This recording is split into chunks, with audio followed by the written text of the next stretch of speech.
নমস্কাৰ, এটা নতুন ভিডিঅ'লৈ সকলোকে স্বাগতম জনাইছোঁ। আশা কৰোঁ ভিডিঅ'টো চাই আপোনালোক সকলোৱে ভাল পাব আৰু শেষলৈকে চাব বুলি আশা থাকিল।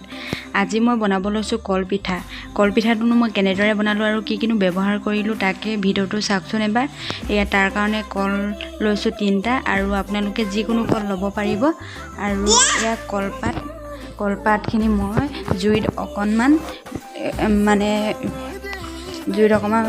দি দিছিলোঁ যাতে পিঠাখিনি দিওঁতে ফালি নাযায়। আৰু কলখিনি মই অলপ মিক্সি জাৰটোত দি দিলোঁ আৰু মিক্সি জাৰত নিদিওঁ বুলি ক'লেও পাৰি, আপোনালোকে হাতেৰেও পিটিকি দিব পাৰিব।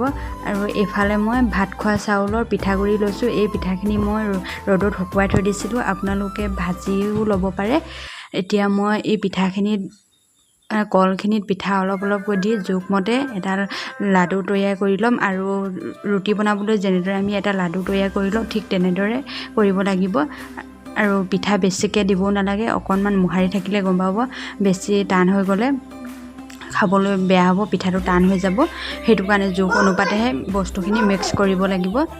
আৰু এই পিঠাটো খাবলৈ খুব ধুনীয়া হয় আৰু খুব কম সময়ৰ ভিতৰতে বনাব পাৰি। আপোনালোকে বনাই খাই চাবচোন। এতিয়া মই এটা লাডু তৈয়াৰ কৰা হৈ গ'ল আৰু এই লাডুটোৰ পৰাই সৰু সৰুকৈ লাড়ু বনাই ল'ম। মোৰ লাড়ু বনাই লোৱা হৈ গ'ল। এতিয়া মই এখন বেলনা লাগিব আৰু এডাল মাৰি লাগিব। মই এতিয়া এই বেলনাখনৰ ওপৰতে কলপাতখন দি এটা লাড়ু এই কলপাতখনে ঢাকি ল'ম। কলপাতখন ঢাকি লোৱাৰ পিছত এতিয়া বেলনা মাৰিডালে লাহেকৈ ৰুটিটো যেনেকৈ আমি বিলোঁ ঠিক তেনেদৰে বিলি ল'ব লাগিব। এতিয়া বেলনা মাৰিডালে লাহেকৈ মই বিলি দিছোঁ। একেবাৰে সহজ আৰু খুব কম সময়ৰ ভিতৰতে বনাব পাৰিব। বেলনা মাৰিডালে বেলাৰ পিছত এনেকুৱা ধৰণৰ হৈছে। আটাইবোৰ পিঠা মই বনাই ল'লোঁ। আৰু ভিডিঅ'টো চাই কেনেকুৱা লাগে জনাবচোন দেই। এইফালে মই কেৰাহীটো পাতি থৈ দিছিলোঁ। কেৰাহী গৰম হোৱাৰ পিছতে মই পিঠাখিনি দি দিলোঁ। দুটা পিঠা দিছিলোঁ ফাৰ্ষ্টতে, আকৌ এটা দি দিলোঁ। 3টা জুৰিব যেন লাগিলে জুৰিলে। আৰু ঢাকন মাৰি ধুনীয়াকৈ মই ভাপতে সিজিব দিছোঁ। লুটিয়াই থাকিব লাগে আৰু বেছি কষ্টও নহয় পিঠাবিধ বনাবলৈ আৰু খাবলৈ খুব ধুনীয়া হয়। আপোনালোকেও বনাই খাই চাবচোন।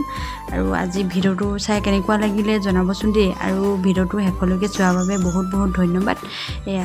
লুটিয়াই মোৰ পিঠাটো হ'লগৈ। আৰু এনেদৰে মই আটাইবোৰ পিঠা বনাই ল'লোঁ। পিঠাখিনি এতিয়া পৰিৱেশন কৰিছোঁ আৰু খাবলৈ খুব ধুনীয়া হয়। দেখিবলৈ ইমান ধুনীয়া হৈছে, কলৰ পৰা যে পিঠা বনাইছোঁ বুলি ধৰিবই নোৱাৰি। আজি ভিডিঅ'টো চাই কেনেকুৱা লাগিলে কমেণ্ট কৰি জনাব আৰু শেষলৈকে চোৱাৰ বাবে বহুত বহুত ধন্যবাদ।